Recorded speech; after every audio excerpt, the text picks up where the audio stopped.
ng'Obuganda bwonna bugenda mu maaso n'okwetegekera okujaguza Jubilee ey'emyaka 25 nga Ssaabasajja Kabaka atudde ku Namulondo alamula, ebintu bingi ebikoleddwa okwetegekera ebikujjuko bino. Mu bino mwe mulina omukungu wa Buganda Twezimba afulumizza oluyimba olusuuta omutanda nga luno alutuumye Tweyanzizza.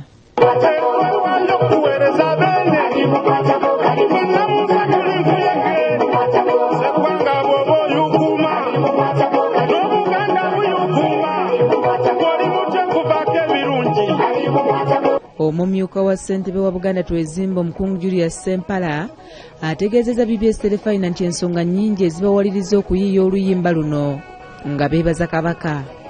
Okusooka kwa byonna tweyanza Ssaabasajja Kabaka yatujja mu bantu ba Buganda abangi abasukka miliyoni 10 naye nga ffe tulinga nga 30 n'atuteeka ku lukiiko lwa Buganda Twezimbe twetabe mu kuzza Buganda ku ntikko. Mulimo gono gwe tukoze obulungi era tutambudde buli wamu.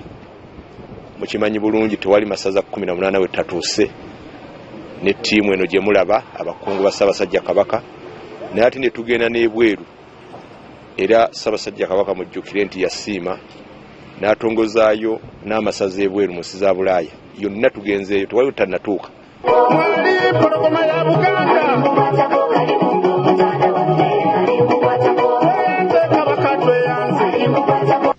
Sempala agambye nti oluyimba luno be balweyimbidde bennyini awatali kuyambibwako oluvannyuma lw'okutuula wansi ne bajjukira gye nvudde waabwe mu kuweereza Obuganda naddala nga baakaweebwa obwami.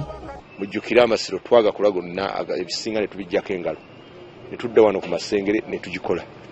Kakati ebintu ne tubikola nammwe aba Telefayina wano kati mulina emirimu kubanga byonna tebyaliwo, byonna ffe twabiteekawo. Oluyimba luno twateesa ne tulaba nga kye kirabo kye tusaanidde okuwa Ssaabasajja Kabaka ku Jubilee ey'emyaka 25 ng'atudde ku ntebe y'abajjajjaabe.